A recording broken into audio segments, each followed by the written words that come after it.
everyone. It's Game.Set.Chat live at a distance. I'm Chanda.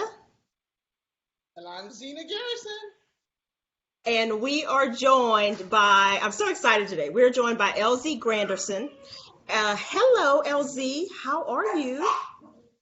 I am hot. I'm in the desert. It's over 100 degrees outside. And for some reason, my hubby and I decided it'd be a good idea to drive to the mountains with the roof off. So if I'm looking a little crispy, that's what had happened. So wait, where are you? You said the desert. Are you in LA? Are you in Oh, the area? I'm in Scottsdale right now. Okay. As soon as I was able to work from home, we have a house here because of property taxes and like we can afford it. We have a house here. And so I came out here and yeah, I've been out here for like a month and a half working from home. Nice, nice. Well, for those of you who don't know LZ, I mean, I don't know who wouldn't know you, but the award-winning journalist, columnist, you also are co-host on ESPN, a couple of shows. So you're kind of like the busiest man in television almost, right? No. I'm pretty sure Anderson Cooper, who I don't think has left CNN's office in about 2 months, is way busier than I am. But I do like the variety that I have. Well, you're running a close race because when I was actually looking up your Wikipedia today, and I learned so much information about you. It was just like, really, really cool. But one of the things that jumped out to me, ice hockey is your passion? Ice hockey? Can you hear me, Are LZ? you So, hearing us? so I'm originally from Detroit, and you know we had the Detroit Pistons before Isaiah Thomas, so that wasn't going to work. We had the Detroit Lions, who haven't won ever in my lifetime, so that wasn't going to work. And then we had the Red Wings, who at the time was being broadcast from a Canadian station, not actually a U.S. based station. But they were at least a decent team to watch. And so, just for your morale, if you just wanted to see something from Detroit winning, that's what you did. You watched either hockey or the Detroit Tigers were pretty good in the early 80s, so you did that. Um, and that just stuck with me. I understood the rules right away. It was a fantastic game to watch. It was fast paced. And my son played hockey for many years until he decided he wanted to do something else. So yes, I am a person of color and I love hockey. Well, we're not going to hold it against you. I mean, you're well-rounded. Which is good. We like that. All sports, but in tennis, that's how we met. And the first time I remember us meeting was at Wimbledon when we were covering it for ESPN. But how did you get into tennis? How did your love of sports sort of evolve? And also just the intersection of all the other interests that you have. How did that come about? Well, like many Americans of, my generation, tennis on television really peaked for us like in the 80s, right? You had all those personalities and Americans were kicking everybody butts. You just felt good watching every single time. And you had it both on the men and the women's side. So no matter what you were watching, chances are you were watching an American beat up the world. And that just felt really good. So that's where it kind of started from, just as a kid growing up and just watching this really. But then as I got older and into the late 80s, into the 90s, as I'm graduating from high school and into college, it went from being something that I was very much, sort of like a patriot about and just more about the athleticism of it all. In college was the first time I picked up a tennis racket. In college was the first time I really started to look at the history, not just in terms of just Americans and how they impacted the sport, but looking at it more internationally. And that's when it went from being a curiosity to just being a passion. I couldn't consume enough of it. I started reading books about it. I couldn't wait to meet Bud Collins. And when I finally met him, was like jumping up and down. And I'm pretty sure he thought I was a crazy person. But, we got to know each other before he, passed away. And that was fantastic. And then as a journalist, the very first time I really started to cover the sport was back in the late 90s, early 2000s, when I lived in Atlanta, which at that time was really a hotbed for the Americans. Robbie Ginepri was training there. Andy was there for a little bit. So when I was in Atlanta working for the Atlanta Journal-Constitution and covering sports, I was one of the few people who was passionate about tennis, and I had that opportunity to do that. So that's the kind of connection. It's been like 20 years now as a journalist, working around tennis, and it's been awesome. Well, I just want to say, when you came on, and I actually heard your voice watching Wimbledon. And then when I opened my eyes and I saw this guy with dreads and everything, I was like, oh, Lord, we finally have arrived in the tennis You didn't think I world. was Yannick Noah? You didn't think I Uh, was Yannick Noah or something like that? well, actually, that would have crossed my mind, but, I, have met and known Yannick. But I just want to say just the fact that you broke the barrier and that, a lot of people were really excited that you were on there. So it was really, really, it was a nice time for us. Well, thank you. I really appreciate that. Tennis, as you two know, is a very insular sport in a lot of ways. And particularly when it comes to viewership, they really want to know, have familiar faces, faces that have played the game on television talking about it. And so having to prove myself in this space it wasn't a challenge because I was comfortable. It was more about getting viewers comfortable with the idea that a journalist who's been around this sport for a couple of decades can actually say something tennis is a great sport and Serena's really good at it. Like that's acceptable. I can actually say that and it can be true and it's all right. Now, have you felt, I mean, obviously for us being, one of the few at any given point, few African Americans in tennis, as we've sort of gone through our careers, Zina and I, for you, have you kind of felt some of the same thing? I mean, tennis, there aren't a lot of journalists of color walking around covering the sport, immersed in the sport. What's been your experience?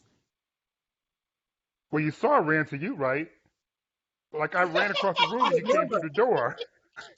like like like so It was a moment that I remember. it was a moment.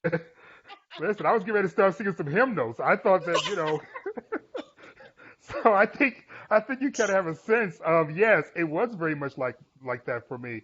But I will say this: I was prepared for it because just generally speaking, in the United States, as a national columnist, there just aren't a lot of African Americans in that area. Period. So Mm. it wouldn't be anything for me to go to, which I've done, Joe Louis Arena in Detroit back in the day, be in the press box, and I'm the only one for a hockey game. It wouldn't be unusual for me to go to a baseball game and be one of maybe two or three out of a group of about 40 men. Mhm. So I was, in a lot of ways, I was prepared for that. But what I wasn't really prepared for was the fact that with tennis, because it's such an international sport, there are other nations that do send people of color to cover the event. It was really an American sort of idea that, for whatever reasons, there weren't a lot of people of color from America going over to cover the sport. But I found in the UK, obviously, and Japan, China, other nations, it wouldn't be anything to see minorities, from other countries covering tennis. It was just being an American that was so unusual. Did you Mhm. say Japan? like I you did said say Japan. Japan. Shouts out to you, Kay. Well, LZ, we try to take questions from those who are watching live. And so we have some people joining us, and we've had some questions kind of thrown out. There's a couple of questions for Zina. There's one for you, Adam, who's joined us, I think, every live show Every we've had. He's time. been on. Yes.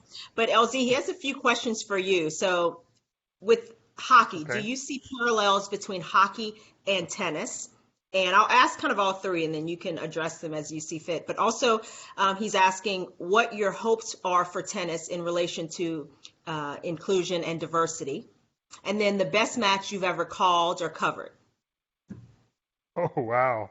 I'll start backwards with that. The best match that I've ever been at was Andre Agassi versus James Blake at the U.S. Open in the quarterfinals. I remember that very vividly because, as you guys recall, Dre was down two sets. It was at night. It's Manhattan, and I was getting ready to go get my drink on, but I was like, let me just stay for this third set to see if Dre is at least going to clip a set off of James, and then we can bounce and get on a train and head back to the city. And so me and my boys like going, okay, we just gonna stick around and see what happens. So Dre went to third set, and we're like going, okay, all right. Well, we're gonna stick around for the fourth set and see if James go ahead and takes care of the doggone thing. And then Dre wins the fourth set. So now we're in it. We are so in it. We're jumping up and down. We're screaming. It's New York. It's the U.S. Open. It's nighttime. The weather's perfect, and we're watching this epic match. And it was fantastic. And JB and I are boys, and so I hate bringing it up too often around him. Like, yo, dog, how did you not? Come on, Holmes. But as far as an environment, It was a I great was match. going to say, as far as the environment and as far as the quality of tennis, and I don't feel as if JB choked, and I don't feel as if he didn't play his best. I just felt like Andre continued to raise his game, and by the Yeah. fifth set, the momentum was fully in his hands. And as you know, he went on, he beat Ginepri in the semifinals, and then faced the great Roger Federer in the finals. So he was playing extremely well. He just kept raising his game. But that was my favorite match ever being at. And I've been at a lot of historic matches, like Federer 2012, Wimbledon, getting back into the championship row. I've been to Oh, tons and yes. tons of Serena. I was there for Andy Murray when he broke the 80-some-year-old, drought. But Mm-hmm. being at that U.S. Open, just because you're able to really express yourself too as a viewer, as a fan, and the greatness of Andre Agassi one more time in this space, that was my favorite. Um, as far as diversity in tennis is concerned, there's a lot of things at play. As from a player perspective, it's my sense that we are still losing too many of our top tier athletes to other sports. Yeah. And you don't need to be a person of color to be a great athlete. That's not what I'm suggesting. Yeah. But what I am suggesting is if the ideal is to get the best possible athletes you can, and you see LeBron James is over there doing incredible things at 35, and you see what's happening with, say, like a Saquon Barkley as a football player for the New York Giants, and you see, all these amazing domestic athletes in all these other sports, you ask yourself, do we really have our best guys, best women playing this game? And if not, what can we do to open up the net so that we can get more of them? That is the point that I'm trying to make. And so it's not simply about race, it's about what are you doing from a socio-economic perspective to level the playing field. Not under this big PC sort of everything needs to be equal sort of way, but because we're not doing our best in terms of presenting our best athletes in this sport against the world. And we Yeah. didn't accept this, by the way, with USA Basketball. When the world beat us in basketball, we went and got the dream team. We didn't start messing around. We were just like, we need to put our best foot forward. And I think we need to really think about that more consciously when it comes to tennis. If you go to any 707 with young football players, you can't tell me the guy who may never get playing time at Notre Dame couldn't have been an amazing, perhaps, collegiate tennis player as well. So Mm-hmm. it's thinking along those lines, like how can we make this sport more appealing? Now it helps obviously if you have people that look like you out there to give you the hope that you can do this, and we do have some of those players out there. But I think getting the interest at a very young age is what would help, and getting into neighborhoods, having the resources, making sure our parks don't have grass growing in between the baseline and all this stuff that happens sometimes in inner city parks. Making sure they're pristine, making sure there's good coaches available, and treating this as an important part of American sports culture and not as a niche sport, because the rest of the world's not treating it like a niche sport, and that's one of the main reasons why they've been kicking our butt these past few decades, especially on the men's side. And then number one, the similarities between tennis and hockey. I would say out of all the sports that I covered, all the athletes that I cover, my favorite guys to talk to are the hockey guys because Mm. they are so down to earth, regular guys, and they've always, even the stars are just regular dudes. They don't have all the pomp and circumstances around them. They're just really approachable. They love the sport, obviously, but they're a little bit more worldly because they tend to be from an international crop. As far as tennis is concerned, that's my number two sport. Again, very down to earth for the most part. You got your divas. I'm not going to front and act like everything's all, love and dandy. You got Zena, your divas with the attitude. Diva. Listen, I, di- I didn't say no names. I didn't say Good. no names. I'm just going to My, say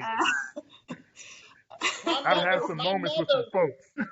My mother raised a diva, okay? So she said there was nothing wrong with that. You would be very proud of yourself, okay?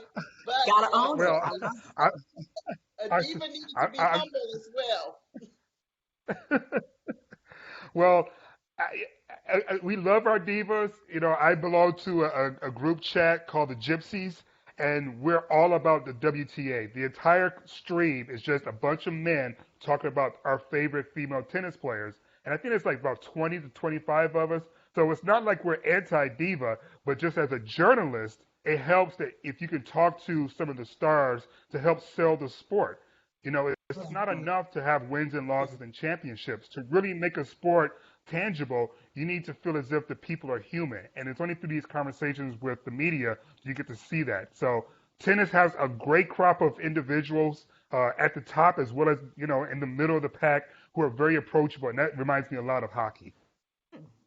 Well, that's really interesting that you said that because I grew up in the era coming after, Chris Evert, Billie Jean King, all of the, but they taught, actually, Billie Jean King, they taught us how to go into a party, for sponsorships and, so you could still be a diva, but you also had to understand, how important it was to move the sport along.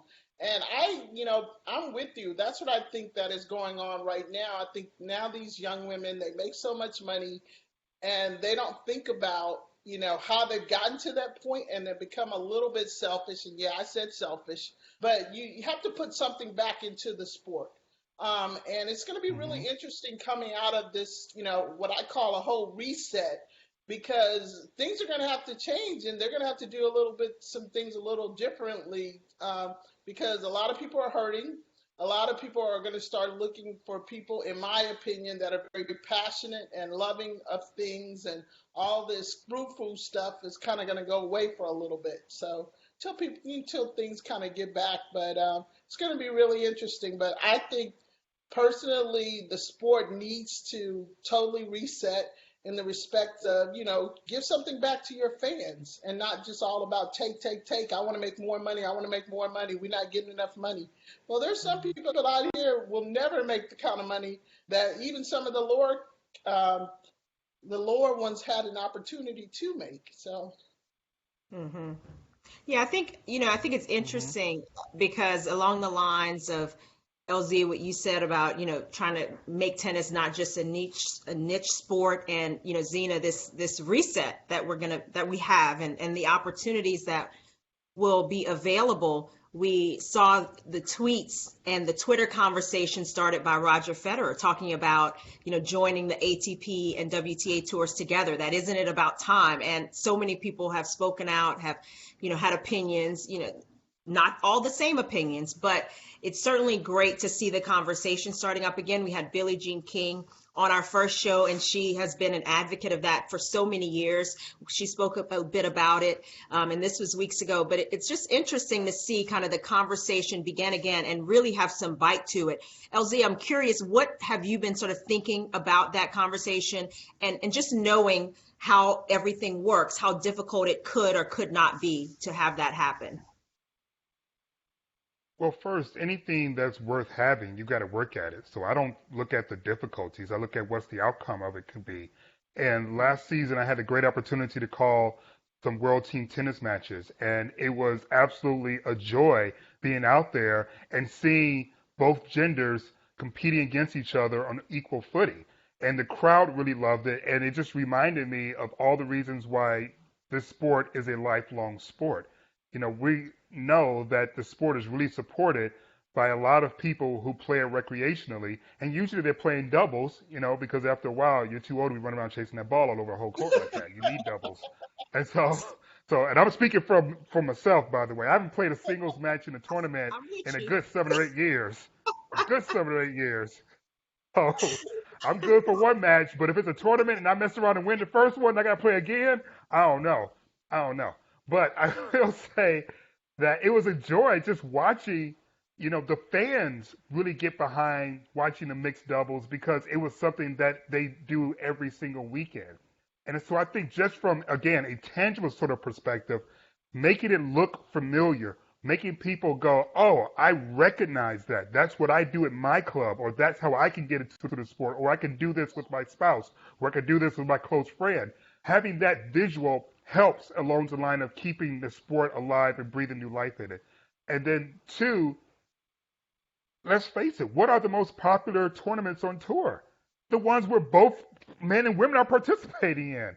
Like, it's not rocket science. When you look at all the tours that are struggling financially, what do they have in common? They tend to only have one gender out there. I mean, there are other things involved as well. You know, like Memphis, for instance, had some financial issues from the city, was having difficulties coming up with the capital to keep it there. I get that, but internationally, that's a problem as well. The Master 1000s, where you have both genders, and obviously the majors, those things are money-making machines, and they're extremely popular. And it's not simply because the number one player is there. It's because everyone is there. And mothers bring their daughters, and sons and fathers are there, and families and friends, and it feels more communal. Whereas I've been to tournaments where it's been one gender only. I remember going to Houston at the Clay Championships one year, and I was talking to John Isner, and we were just kind of hanging out, and I was like, yo, dog, this ain't got no sexy to it at all. It's cool, but it ain't. And listen, I'm gay as Christmas, so I mean, you would think I would be happy, right? Because it's all dudes. But even I recognize there's a lack of buzz and energy when you don't have everyone together like that. So I think it's a fantastic idea. I think that it would help the sport not only just maintain its place, but actually grow. And it would, again, try to help build the sort of like community of tennis, because the people who play the sport recreationally begin to recognize more and more what they actually are seeing on the court as they're watching these matches unfold. So I think it's a great idea. I love Nick Kyrgios, but no, I'm not following what you're saying.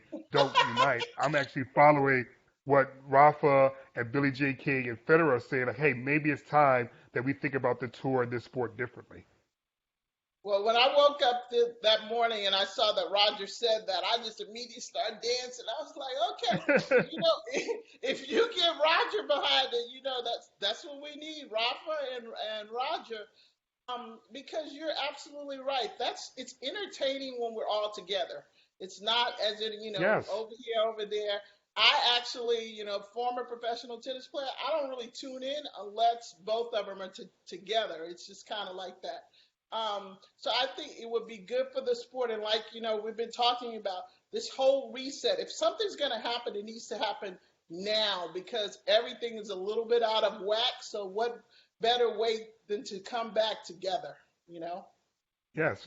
Yeah, and there's certain tournaments, the 250s, for instance, a couple of 500s that, are struggling financially. And they could use a boost one way or the other by either going away and allowing one other tournament to have both, or them incorporating both genders. So I'm just looking at it just from a business perspective. Why not bring in more fans by allowing more players? Yeah, I think the business model, I mean, that has to work, and it's certainly one that can work, but it's a lot of moving pieces. You have different, the tours are completely different in terms of even what they call the tournaments, with the guys, Master Series, with the women, it's, premier events. They've got to work out, the levels of tournaments that they do combine. But the most exciting tournaments are the ones where the men and women are playing together. And even a tournament like the Rogers Cup, where they play back-to-back weeks. I mean, that's also a very cool idea if the tours were to kind of be meshed together. And we've got some people listening, looking at us, and they're in total agreement. We've had Natalie, who actually had that question about Federer's suggestion. We have Patrick, who's listening in, and he's had a couple of questions, a couple for Zina.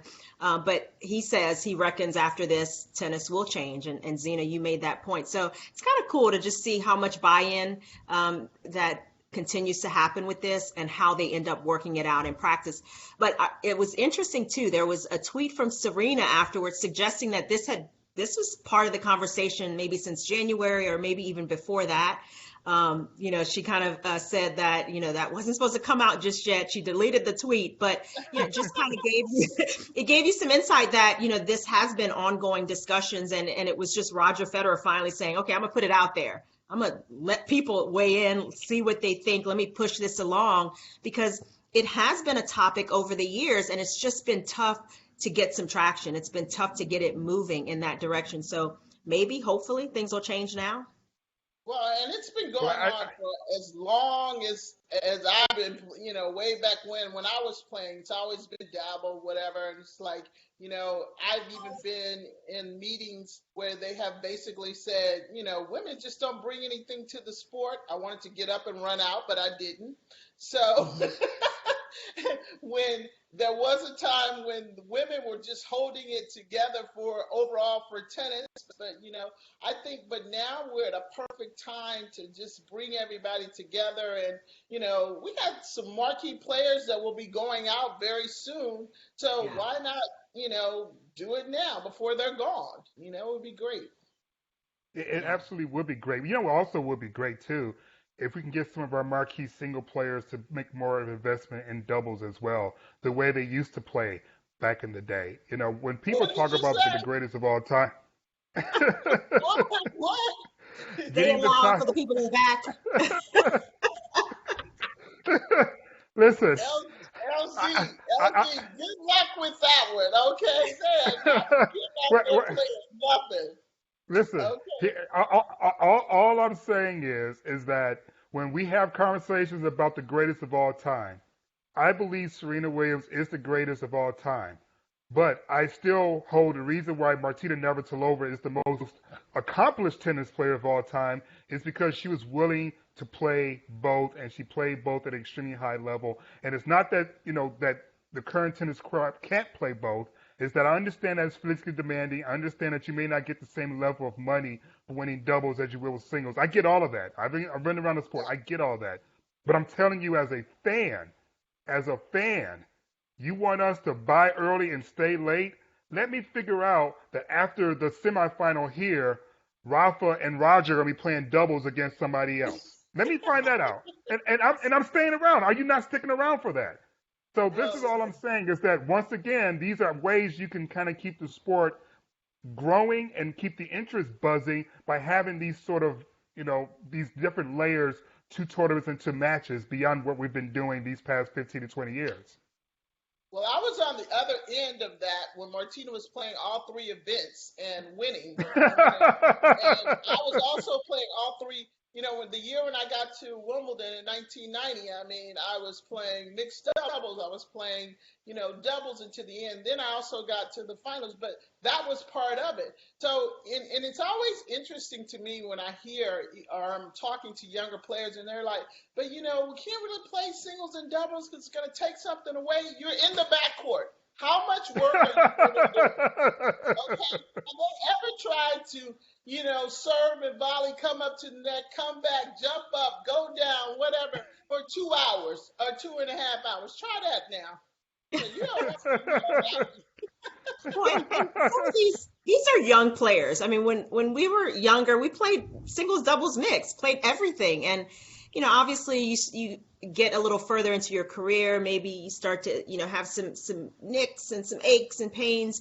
You can kind of understand paring back, but it's such a great way to start, and it's so much more enjoyable. And it can even take the place of those extra hours on the practice court if you're playing Yes. doubles. Getting those extra reps under pressure. We have somebody who's watching in, Larry Thomas, who's asking, when do you think we'll see a return to serve and volley tennis? I mean, part of that would be more players playing doubles, but I don't know if we're going to see that. I don't know if we do need to see it because first, sorry, LG, to cut you off on that one, but No. it's going to be really hard, first of all, because most coaches out there, they cannot teach serve and volley. They don't even have a concept of serve and volley. So how are you going to teach something that you don't even have? So the era is moving of us or Martina or whatever, it's Pam, it's moving further out of the way. So I'm just excited to know right now that we're going through our quarantine that you're seeing Roger having the challenge where he's getting them to learn how to volley. So maybe we might actually see some volley when they come back. Now I need somebody to do a challenge and kind of change the grips a little bit. And so we might get a little bit of volleying when it comes back. So as far as Listen, Larry, that would be nice, but I don't see it coming back. it would be fantastic, but I'm here to tell you, Patrick Rafter almost got me killed because I thought for sure I was gonna be the next Patrick Rafter out there playing, and I'll be running to the net, bad serve at all, didn't hit my spot, still running to the net, think I'm gonna serve and volley, almost got killed. So you're right, people are being taught it, but it's also just the strains and the strength and the technology of the game itself. It seems as if the reaction time is just way, way shorter. And I don't know if you're going to have a lot of people willing to go in when Francis decides I'm going to tee up on this shot real quick and get a forehand in. I Well, mean, you've got to be more strategic for yes. sure. I think you've got to mix it in more. You've got to understand sort of where you're serving, and where you're expecting the volley back. And I mean, you see somebody like, Taylor Townsend. I mean, we keep kind of talking Oh, about her because it was such a she's fantastic awesome. match she played against Halep in particular at the US Open last year. And I mean, she just kept coming. So you kind of think, okay, it's possible, but I mean, how many people can serve and volley like Taylor Townsend, right, at this stage? So, that's the flip side of it. But it gives us a little bit of hope, I think, that we may see a bit of that come back in the game. Yeah. Well, and it's Taylor is so interesting you awesome, mentioned, by the way. Yeah. and it's interesting you mentioned Taylor because I work with Taylor. Taylor did not understand. Taylor would come in all the time, but we had to teach Taylor how, if you hit a ball deep, where are the possibilities that you might be able to come, that you might be able to cover. So it's a lot of things that goes into, excuse me, a lot of things that goes into coming to the net. You have to hit the right ball. You have to cover the right shots. You got to take the percentages down. You also, as far as coming in is about maturity. It's a lot of stuff. You can't just come in there and Mm, just do a bluff because you get bluffed right on off of that court and get past, and that's yeah. just going to take you down. So it's a lot of things that goes into that. Yeah, that's a good point. We have Natalie Butler Rogers who's watching and is saying playing both seems to be helping Coco Golf. Do you think she will continue to play doubles as she continues to rise? That may be for both of you, LZ. What do you think in terms of how she's kind of started? Obviously, doubles has seemed to really help her singles game and vice versa. Well, I think one, does she recognize that doubles has helped her singles game? That's the question. The value that you place in playing doubles would dictate whether or not you think it's a priority going forward. But then there's also the pressure, as we talked about earlier, just that as you mature and as you become more popular as a singles player, you place more value on how you finish in singles than you do in doubles, and you're much more willing to say, I'm going to drop out of doubles, or I'm not even going to enter doubles because I want to Mhm. increase my chances of playing singles. And that's both not just a legacy, sort of play, but it's a financial play as well. Doubles doesn't play as much.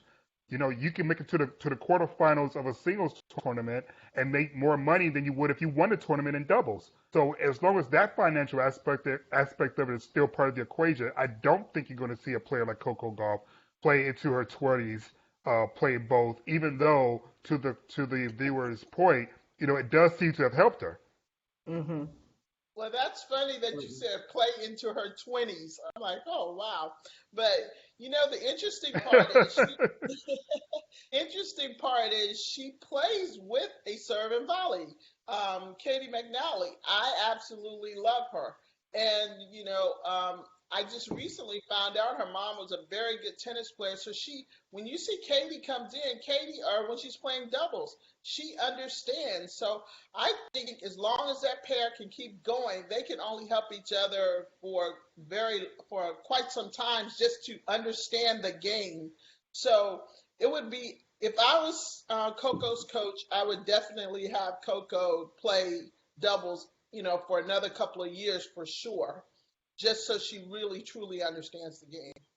Yeah, absolutely. I think it can only help her game and continue to develop. She's already such a fantastic, exciting player. So hopefully that will continue. We have Patrick Clossie, and hopefully I'm not butchering your last name, Patrick, but Patrick has been asking a lot of questions, and a few of his questions kind of center around some of the players playing now. And your thoughts, LZ, on Gael Monfils. Can he still become a great player? He's interested in what you think about Ash Barty's game, talking about variety and being able to volley. She's got a little variety on her racket, but what do you think about her game? What are your thoughts on some of the players that we're kind of watching out there now? Well, first, I tilted my head with the question of will Gael Monfils be a great player? I think he is a great player. I think I do too. we need to look at more than just Grand Slam finishes and Master 1000 finishes to determine whether or not someone's a great player. Now, that's, being a great player is different than a Hall of Fame player, but he's been flirting around the top 10 for well over 10 years. You can't do that if you're not a great player. So he already is a great player. He may not end up winning a major at this point of his career for a variety of reasons, but that doesn't negate the fact that he's proven to be a great player for the country of France and just a great player for everyone to watch in general. He Yeah. still is a fantastic showman. I love Barty. I don't know how y'all feel about her, but I just love the fact she gives zero about who she's about to face, and you can just tell. And I love that attitude. I know some people think that maybe it comes across as cocky or not as approachable. I love it. I love her variety, but I just love the faces she makes when she's trying to fire herself up or when she's being defiant in the face of defeat. And she says, "No, you're not beating me today. Sorry." I just love that attitude about her. Hmm. Well, tennis player cocky. If you're not cocky, you don't need to be on the court, okay? And you got to have a little bit of an edge. It might show a little bit different, but I absolutely love her because she reminds me of a good sound park player. She chops you, she top spins you, she lobs you, she comes in, she does whatever it takes that needs to be done. So it's Yeah. nice. Yes. And I mean, I love her game as well. I mean, you can't not enjoy the variety, the way she can change the pace and the spins and, just how she's matured in the game. I mean, how phenomenal was it to be able to make a decision at, 17, 18 years old, retire from the sport, just need a break. I need to get away. I'm going to go play another sport entirely, differently, but as a professional. That tells you how great of an athlete she was, but just mentally and emotionally, she needed that time. She took it. She wasn't sort of swayed by everyone else probably thinking, are you crazy? You are going to be a great player. You're going to give all that up. She took the time she needed. And I think it's a fantastic story. And I've had the chance to talk with her a bit, on set interviews and such. And she's just a nice person, gives credit to her team all the time. That obviously keeps her very grounded. So I think there's a lot of wonderful things that you Played can doubles. see. Playing doubles. There's probably not a bad thing you can say about her at this stage. And, it's just been fun. It's been fun to watch her get up to the top of the game. You know The what? thing too, I'm so glad you talked about her variety because one of the things that really irritates me about certain tennis players is that they decide this is my game, this is how I play, and I'm going to win and lose playing this way. And sure that certainly Don't can talk work. about me like that, LZ. Okay? I'm sorry. Big hitter, big hitter. Guilty as Listen, charged. I wish I had the Barty game. I'm just saying it's nice to see people say, you know what, this isn't working, let me try this. Or I know if I do this, this would irritate or get under the skin or really pick on the weaknesses of my opponent. So I'm going to switch this up as opposed to just play my game. There are certain players, and I think Genie Bouchard is number one in my opinion. I'm just going to keep hitting harder. And I just feel like, girl, do you not see what's going on? Like hitting the ball hard, flat down the line, isn't working. You're going to have to slice it a little bit. You may have to come to the net a little bit. You may have to add some variety to beat this player. But I've been there. you've been there? it's, Beating it your drives head you crazy against as the a wall. viewer. It takes some maturity. It takes some L, maturity to understand when you need to adjust. Yes. LZ, I used to call her big hitter because she was good. She going down hitting big. It ain't no. I learned later on, to put a little more variety. I started incorporating a little bit of the serve and volley, coming in. Didn't get far away from hitting, but you definitely, as you said, you kind of have to know when your game plan isn't working. Do you have that sort of plan B and plan C? And in particular, I had to learn it after I was out for a while from injury and had to make my way back up the rankings. That's when you sort of learn how to kind of temper your game when you need to. So yeah, it's a difficult road sometimes, but very important point. I actually have a question for both of you guys. Oh, okay. We're talking, in order for a player to learn all those different varieties, it has to come from your coach. Your coach got to get you to buy into even trying things like that in a pressure situation. How important is it to have a coach that understands totally the total game, not as a package, not just only hitting ground strokes?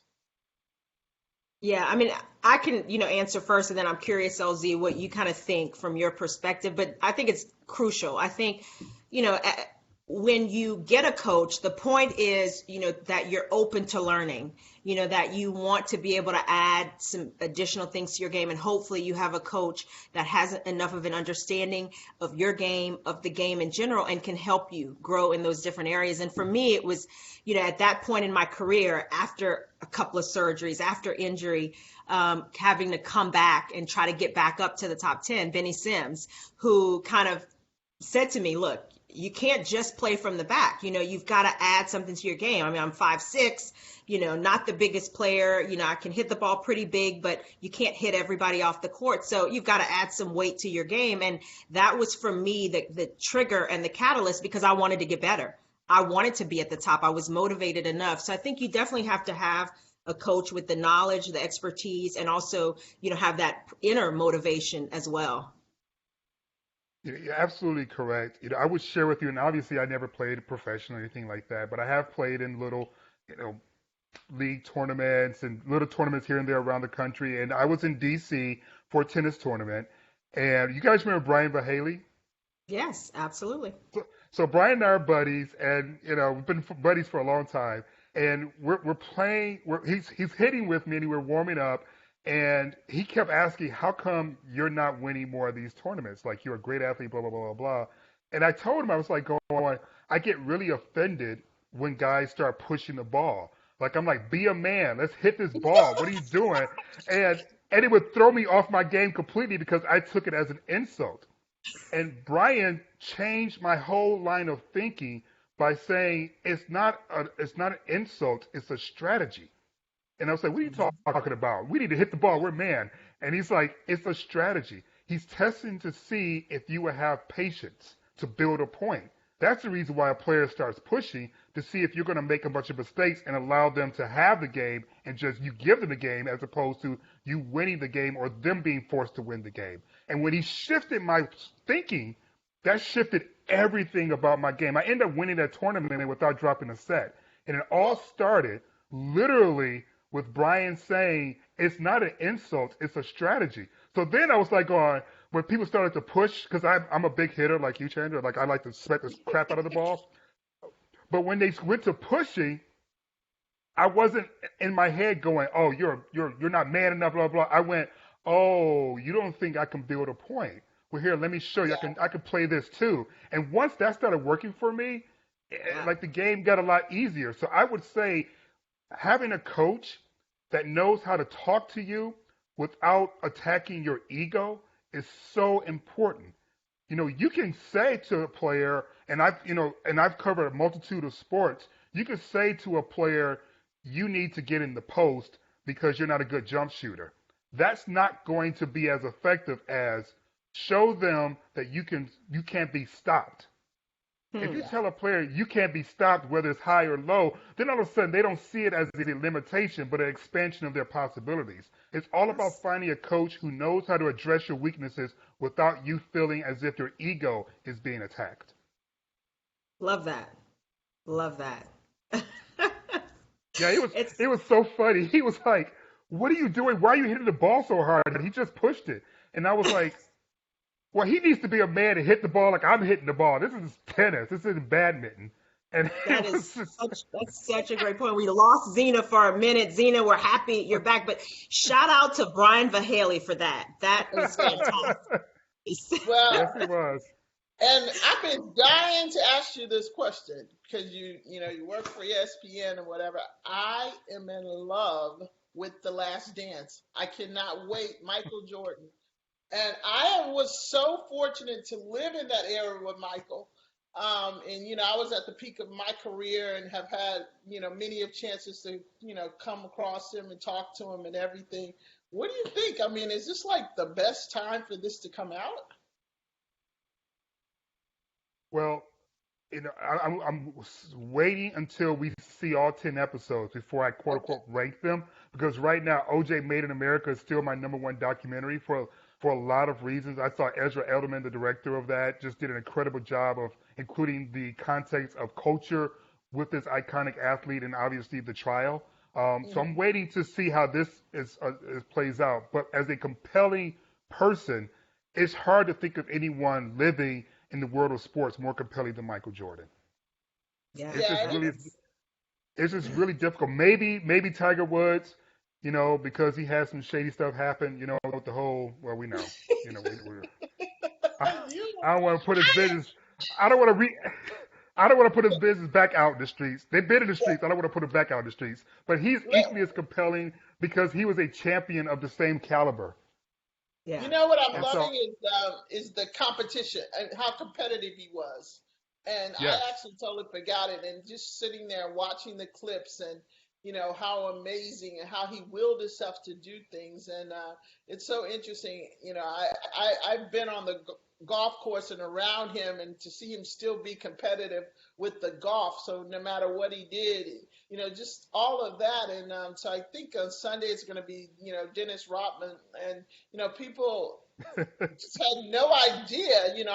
They looked at all the stuff that went on with Dennis, but I used to look at the way that he followed the ball off the rim and was able to get those Hmm. rebounds. And I've seen some of the greats. Kareem Olajuwon is right here in Houston, Texas, so I was used to seeing. But Dennis was also a great, defensive player, and I think for right now, about hard work, determination, the mental, and all of that going together, it's a perfect piece. And especially Yeah, that era that they went through. well, it's yeah, interesting. Yeah, yeah, interesting topics. I mean, so we have maybe about 12, 13 minutes left, and this is probably a good time for me to just remind people who have kind of joined late, because we see LZ on the screen, but not LZ Granderson, the journalist and columnist extraordinaire, co-host for ESPN, and expert on sports and politics and culture and how they all intersect. I mean, your interests are just varied. So it's been fun talking with you, and the hour's kind of going really fast. I have one kind of deep question, maybe a little deeper than Ooh. what we were just talking about, from Brothers on Tennis, who have been supporters and who've joined us as well on probably all of our shows. But they're wondering, LZ, when have you experienced, if you've experienced discrimination in the media as a journalist? Okay, we want you to get other the, the, jobs too.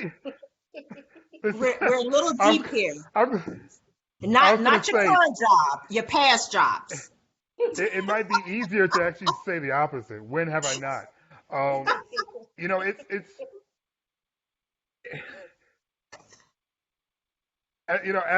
as I said earlier, I not only are there very few African Americans who are national columnists, whether it be newspapers or a website of note or anything like that, but I'm also openly gay, and it it varies as to which aspect of my minority identity is getting in the way. depending upon the depending upon the job, one of the two is gonna get me. So if I get past being black, it's like, oh, you're gay, dang it. Or if I'm gay, it's like, oh, but you're black, ah, doggone it. Oh, um, and I joke about it now because obviously I've made it through and have been able to establish myself. But early on, I mean, I can remember, and I'm not even kidding you, trying to break into sports, having sports editors read my clips back in the day when newspaper clips were everything, and just say to me real casually, you're a really good writer, you're a good reporter, but I can't send a gay guy into a locker room. Like Wow. just real, just in my face. I had one guy actually say to me, "You're really good, but I'm not sending a faggot into the locker room." Like just real casual, real easy. This was the '90s, the late '90s. I know that it's a long time ago, and we're in a different place now. But as I'm trying to break into sports, this is some of the things that I was facing. I had one guy tell me, you're probably better suited for the women's department, which was Okay. lifestyle, fashion. Now, here's the truth. He wasn't lying. I was real good at lifestyle and fashion and stuff. But so I ain't gonna hate on him. But I will say that one, fashion and lifestyle is not tied to a gender, and two, I was applying for the sports department. Hmm. Like Yeah. I'm the kid who slept outside in '89 on the parade route when the Detroit Pistons finally won the first championship. And because I wasn't used to championship parades, because we really didn't have them like that in Detroit, I didn't know that they just passed you by and then you wouldn't see them again. So I spent the Hmm. night at this one corner, and then they went by, and then I was like, "Where they at? Where they?" They were gone, and I had to go chase them. I didn't know I needed to spend the night at the final stop. I was just on the route. Anyway, I have loved sports my entire life. I have played sports my entire life, but it took a long time, particularly for men in the sports department, to see past my sexual orientation and just see me as a journalist. And then on the flip side of that, um, where you may have someone who may not feel, a certain kind of way about your sexual orientation, but because I was black, I was ghettoized to all the black sports, or all the black topics. So if someone said the N word, it was like going, "Go get LZ." Someone said the N word, and it's like, "I'm your N word reporter, and this football player is sorry." Back to you, Jim. Like it was kind of like that. So it was so hard to see people to look at me as someone who could go and cover hockey, even though it's predominantly white sport, because I knew the game, was passionate about the game, was really good at interviewing. It took people to see past my color, or it took people to see past my sexual orientation, and to see past both of them, I straight up needed like Obama in the White House because they were so focused on a black president, they weren't thinking about me. So, Well, LZ, you are funny. Now, this is what I would have liked to see at Wimbledon. This would have kept my attention the whole time. But you won an award. Actually, it's funny. You bring in. It's kind of. I can see how all of this that you were talking about comes back. You won an Los Angeles Time Award for sports and culture. So all of that kind of came back, and it kind of helped you. It seemed like it. well, you know what? They say the Lord works in mysterious ways, and I know everyone has their example of that, but I always think about when I'm in my prayer closet about just how God was always preparing me when I didn't know it. And I grew up in an abusive household. My stepfather used to beat me like it was Mm. his job. Like he would come off work and beat me like I was the overtime, I guess. And to help calm my nerves, I would read the basketball almanac. And back in the day when they published the basketball almanac, it was about this thick, and it had all the stats from virtually every player that has ever played. And to calm my nerves after getting beaten, I would just read that almanac and learn all these stats and all these players until I fell asleep. And one day, someone said, "Hey, you're really good at the NBA. Would you like to help run the NBA department for ESPN, the magazine?" And Wow. that came from me just spewing off these random stats in conversation, because when I was a little boy and needed peace, I was studying this just to give me a peace of mind. And it ended up being the seed that germinated decades later and helped get me launched at ESPN. So I always look back at, all the little things that happen in life, all the times that when I tried to break into sports and couldn't and had to work in other departments. Well, guess what that did? That prepared me so I can work in any department now. Who knows what would have happened in my career if I had gotten my way, went to sports, only did sports, then I'm not covering the 2016 election like I did for ABC. But because I had covered sports and politics before, because I couldn't get into sports, I was prepared. So, I always look back and just go, and I tell my son that now today. It's like, I get it. You're not getting what you want right now. But maybe God isn't giving you what you want right now. He's giving you what you need right now. You won't recognize it until you're later in life. So it's been an amazing journey. Was one I'm very very grateful for, and part of the reason why I can laugh about it now is because I'm at the place now where I could accept the things I cannot change Yeah, because Well, maybe I don't need to change to begin with. well, that's actually, great. I know you're not quite 50 yet, so I'm gonna tell you, when you get 50, you really ain't gonna care what nobody says. That's when all the wisdom and everything comes in. You got a couple more years, but you're right there, so you're just getting prepared. One last thing for me, all the things I read about you, you kept saying that you were a former actor. Like, so you're telling me if Tyler Perry called you today, you wouldn't take a role? well, if well if I need to play Medea cousin, if the check is right, I'm gonna go ahead and do what it do. Um, you know, acting was so much fun for me, and I had some fantastic opportunities. I worked with Sidney Poitier, which was I absolutely got to jump amazing. in. I got to jump in. To Sir with Love, the second Yeah. to Sir with Yes. Love, you with Sidney Poitier. Don't just pass by that. That's amazing.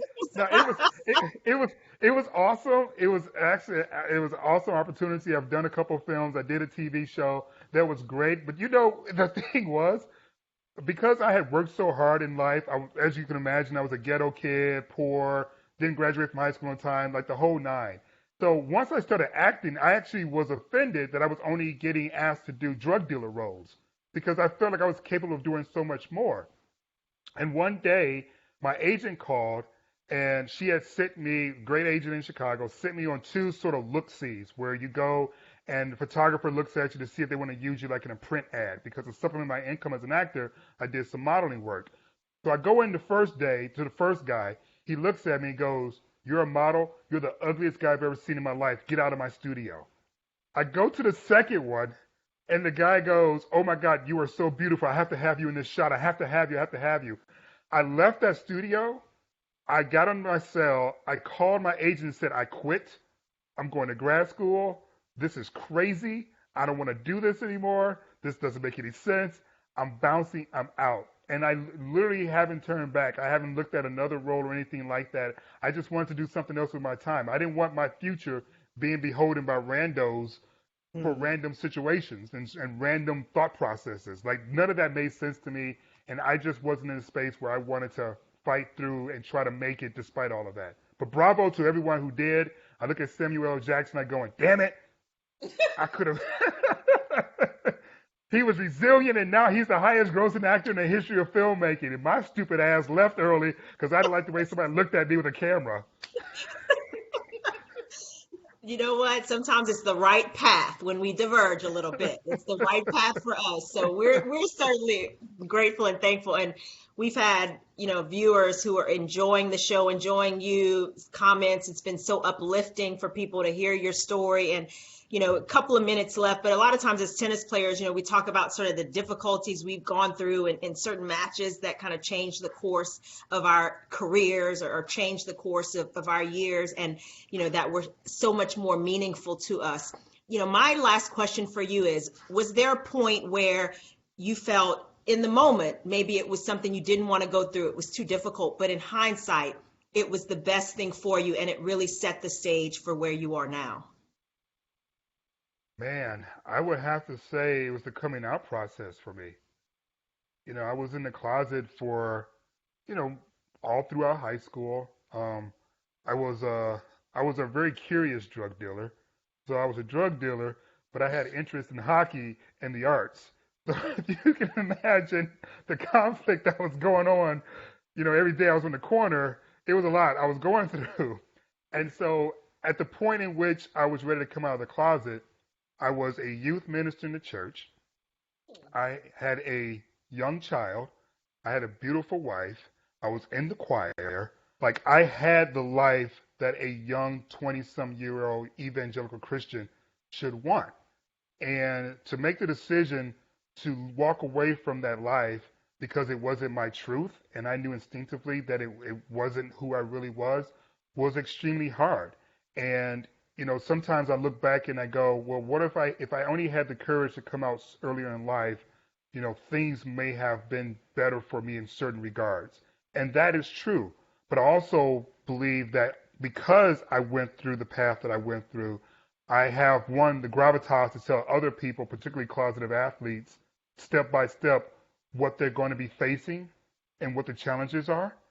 And I also am able to be a figure of authority to those who are struggling with their sexual orientation, gender identity, who are not athletes, but are who are just regular everyday people.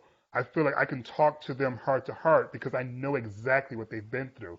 Even though I didn't want to go through it, I came out on the other side, and it was exactly what I needed to do to live my truth, allow my ex-wife to be in a loving marriage that will love her the way she deserved to be loved, and also had the freedom to actually go and be loved the way that I felt like I needed to be loved as well. So it was difficult, but I'm glad I went through it. That's fantastic. I mean, I love you even more after spending this hour with you. It's incredible. I want to thank you so, so much. You have definitely uplifted us, and we've just had fun. The hour has gone so quickly. We hopefully will have you back on. We want to keep chatting, and we certainly have people who want to keep hearing what you have to say. But that's it for this show, for this episode of Game.Set.Chat. Follow us on social media as we, have additional guests on. We have Mary Pierce scheduled for next week. Woo! So check out. Yeah, I mean, hey, you're in fantastic company, LZ. But check us out on Facebook as well as Twitter and Instagram for updates, the time, the day. But thank you for joining us, and we will see you next time live at a distance.